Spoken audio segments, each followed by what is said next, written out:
Mar de Plata, desde el sábado, en la Ciudad Feliz. Y ahí nuestro compañero Alfredo García, para reportarnos qué pasa con el cine latinoamericano.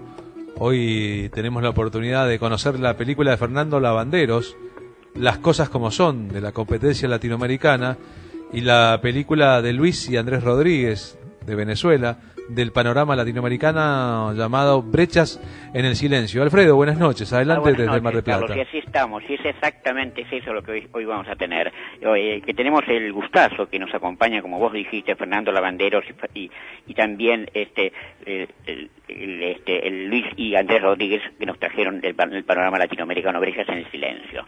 Correcto. Si te parece, vamos a estar primero con Fernando, ¿eh? Con mucho gusto. Entonces, Fernando Lavanderos, que nos trajo en la competencia latinoamericana Las cosas como son. Primeramente, cuando estuve yo en Chile, Carlos, en los festivales de Santiago y de Valdivia, fui viendo que sus jóvenes directores, que los tienen y muy buenos, en general evitaban la mirada sobre la compleja realidad actual chilena. Si recuerdan, solamente Víctor Cubillos, con su Ulises Morales, hacía una crítica mirada de la realidad actual chilena. Y no por casualidad Víctor está radicado desde hace muchos años en Alemania. Pues ahora sí, Fernando Lavanderos, en Las cosas como son, nos ubican en Santiago de Chile en la época actual, plena de contradicciones. Fernando nos cuenta la historia de Jerónimo, que tiene un hostal, en el cual aloja a una noruega que viene a trabajar en una escuela marginal, y ella, con su mirada solidaria, logra enfrentarlo a sus contradicciones internas en su relación en el camino entre el individualismo y el cinismo de Jerónimo. Si bien viendo la película, Carlos, parecería que uno está viendo un país que parecen dos y sin salida, el final, con Jerónimo meditando en la plaza, viendo las manifestaciones de estudiantes, nos deja una gran esperanza. Fernando, bienvenido al festival. Bueno, muchas gracias y por tener la oportunidad de estar acá y bueno, contento de estar acá en el Festival de Mar del Plata, nos han tratado muy bien y estamos muy contentos con la recepción de la película. Fernando, ¿Jerónimo representará en cierta medida a esa parte de la sociedad chilena totalmente individualista y ciega a las injusticias que sufre gran parte de la sociedad? Bueno, justamente yo quise graficar en la película una casa que representa un poco al país, ¿no? Jerónimo en este caso viene a ser el gobernante de esta casa y por lo tanto es como el poder. La casa es Chile y el poder viene a ser Jerónimo y él controla todo lo que sucede en esta casa. Se mete a las habitaciones de los que habitan ahí, le registra sus cosas, está pendiente de todas las cosas que hacen, de sus fotografías, etcétera. Entonces hay un control establecido desde su punto de vista de lo que sucede en la casa. Y paralelamente esa casa está vacía porque él no logra juntarse, no logra tener relaciones con las demás personas y por tanto él vive un poco encerrado en sí mismo. Un poco quise reflejar lo segmentada, lo segregada que es la sociedad chilena, lo desigual que es y cómo esta sociedad se va separando cada vez más en vez de encontrarse. Lo que está pasando hoy día en Chile, que es un país de los más desiguales del mundo, y que pasa obviamente en muchos lugares y mucho en Latinoamérica, es que las políticas que se toman están solamente en torno a cifras y no en torno a cómo hacemos para encontrarnos, cómo creamos espacios para que la gente se encuentre, se mezcle un poquito más las distintas personas con distintos segmentos. Oíme, la turista noruega representaría el Chile solidario de los 70 que está presente pero humedecido por el miedo de lo que sufrió. Sí, es una buena lectura de ella. Sí, ella justamente representa un poco ese idealismo, ¿no? Un poco perdido. Mi generación viene a ser como la que vino justo después de eso. Yo nací el año 74, entonces me tocó justamente todo lo que pasó antes como esa utopía perdida, ¿no? Nosotros crecimos escuchando igual música de los 70 y siempre pendiente un poco de eso y como una nostalgia de eso, que no lo vivimos, pero que nos cuentan las películas, que nos cuentan nuestros padres, que nos cuentan un poco toda la historia. Entonces, de alguna forma nace lo que viene después, que es desenfado, digamos, y esta cosa de que, la cosa no, el idealismo no funcionó, la utopía no resultó, y la cosa se fue un poco a cualquier parte, y de alguna forma ella representa eso, ese idealismo que se choca con este personaje de Jerónimo, y con un poquito de inocencia lo obliga a tener una experiencia de vida que nunca hubiese tenido. Ella es, de alguna forma, ese idealismo, es la ficción, de alguna forma puesta también, y es también ese otro mundo, despojado, sin prejuicio, que viene sin tal cual, digamos, y se inserta en esta sociedad y dice, y realiza acciones sin pensarlo demasiado, sin tener demasiada conciencia de lo que se está haciendo. El final de tu película nos alegró muchísimo a todos los que estábamos en la sala al ver a Jerónimo mirando las manifestaciones de los estudiantes. ¿Cuál es tu mirada de esa lucha que tiene el apoyo de todos los argentinos?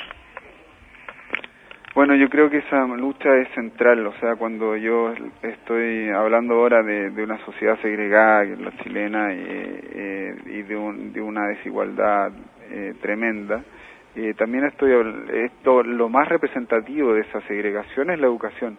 En Chile la educación es extremadamente segregada, o sea, los más ricos estudian con los más ricos, los un poco menos ricos estudian con los un poco menos ricos, y así es para abajo. Entonces no hay posibilidades, porque esa persona que nace en tal lugar le tocó, digamos, estudiar con esa burbuja de personas, y de ahí eso lo marca para toda su vida. Entonces la educación es central, porque las políticas que tenemos y que todavía se siguen tomando, porque no han cambiado, todavía ha habido ciertas luces, pero todavía no ha cambiado, es, digamos, conservemos ese tipo de segregamiento, pero por último darle un tipo de subvención, y eso no mejora nada. Lo que es importante es que esto se mezcle de alguna forma para que vaya para algún lado, y de alguna forma las manifestaciones apuntan a eso, a cambiar la segregación. Bueno, muchísimas gracias, Fernando, y el mayor de los éxitos aquí en el festival. Bueno, y una de las grandes expectativas que tenía en esta edición del festival era encontrarme por fin con el cine de Venezuela. En todos los festivales que estuvo, Carlos, siempre faltaba la presencia de Venezuela. Pues ahora sí, para mi alegría, aquí está Luis Rodríguez, que junto a su hermano nos traen en el panorama latinoamericano Brecha en el silencio, como vos lo registe, su ópera prima, luego de haber realizado ellos una vastísima filmografía documental vinculada a un trabajo social con niños en situación de abandono. Y bueno, ellos nos cuentan en su película la historia de Ana, de 19 años, que es una joven que padece discapacidad auditiva y trabaja en una textilería con su madre, quien además de explotarla, le encarga el cuidado de sus dos hermanos, y la misma sufre además permanentemente los abusos de Antonio, su padre. Para terminar con esa espiral de violencia, para abrir una brecha en ese infierno callado, deberá tomar ella la decisión más difícil de su vida. Brecha en el silencio, al igual que la Argentina de martes a martes, nos plantean un tema dolorosamente vigente en nuestra sociedad: la violencia de género, la violencia de menores. Bienvenido, Luis y Andrés. Luis, que Andrés hoy no ha podido venir aquí al festival. Bueno, muchas gracias. Bueno, aquí muy contento pues de estar en el Festival de Mar del Plata presentando Brecha en el Silencio, y bueno, con muchas expectativas de que el público conozca el cine venezolano. Luis, ¿cómo surge y por qué surge llevar al cine Brecha en Silencio? Sí, bueno, para nosotros era importante que en la pantalla cinematográfica se viera reflejado personajes que no habían sido tocados, personajes relegados que el cine creo que había echado de lado, ¿no? En este caso es una mujer joven que posee una discapacidad auditiva y que tiene que enfrentarse a todas unas situaciones adversas, ¿no? A la situación del maltrato intrafamiliar, ¿no? Un maltrato que se vuelve invisible, se vuelve cotidiano, y para nosotros era importante pues tomar en cuenta esos personajes que no están como bajo el foco principal de un cine que apunta a intereses comerciales, ¿no? Nuestra propuesta va por otro lado, ¿no? Evidentemente. Luis, me impactó muchísimo la inacción de la madre ante la situación que vive Ana, su hija. Sí, bueno, digamos que este maltrato pasa por la madre y por el padrastro, porque Antonio es padrastro de esta chica, de Ana, pero de alguna manera con la madre nosotros estábamos trabajando lo que es la necesidad de la mujer, ¿no? La necesidad no solo material, sino la necesidad de amor, la necesidad de ser atendida, y cómo cuando esta persona no es atendida por mucho tiempo, ella se aferra a lo primero que llega a la puerta y se enceguece por el instinto, se enceguece por la pasión y deja de lado a sus seres más queridos, ¿no?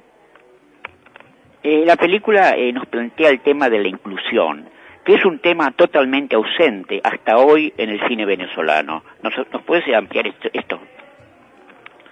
Sí, bueno, incluir en la pantalla personas que han sido vejadas, personas que sus derechos humanos han sido cercenados, ¿no? De forma, como te digo, cotidiana, diaria, bajo la sombra, ¿no? Para mí es un acto de inclusión. O sea, tocar estos temas que han sido evadidos por el cine comercial, para mí es incluir en el imaginario cinematográfico venezolano nuestras problemáticas, siempre con la intención de profundizar en ellas para reflexionar, para tratar de resolverlas, para encararlas, ¿no? Porque yo creo que en todo proceso revolucionario como el que estamos viviendo en Venezuela es necesario encarar los problemas, ser crítico, porque es la única manera que tenemos para poder llegar a la esencia, a la razón de ser de esa problemática. En este caso, el problema de la violencia en el hogar, en el seno de la familia, ¿no? Mira, aquí los medios dominantes nos han venido permanentemente que la gente de la cultura en Venezuela estaba totalmente en contra del gobierno de Chávez. Vos, como hombre de cultura, ¿cuál es tu mirada, Luis? Mira, yo creo que esa es una pauta que los medios de comunicación han venido desarrollando. Yo no apoyo eso porque sé de mucha gente que ha sido incluida en el quehacer artístico, no solo en el área cinematográfica, sino en otros oficios relacionados con el arte, los artistas plásticos, los artistas populares, los músicos. Mira, en la producción cinematográfica se ha multiplicado de una forma exponencial. Antes en Venezuela, antes que llegara el presidente, se hacían 5 películas al año, ahorita se están haciendo más de 30, y se financia el proyecto, un proyecto que tenga calidad, ¿no? Un proyecto que sin depender de quién sea el que lo esté entregando el proyecto, quien esté presentando el proyecto. Entonces yo creo que la política del gobierno ha sido como bastante inclusiva y bastante tolerante con todos los factores de la sociedad y con todos los factores de la intelectualidad y de la cultura venezolana, ¿no? Entonces yo creo que para mí, sacando cuentas, pues es un saldo positivo importante, ¿no?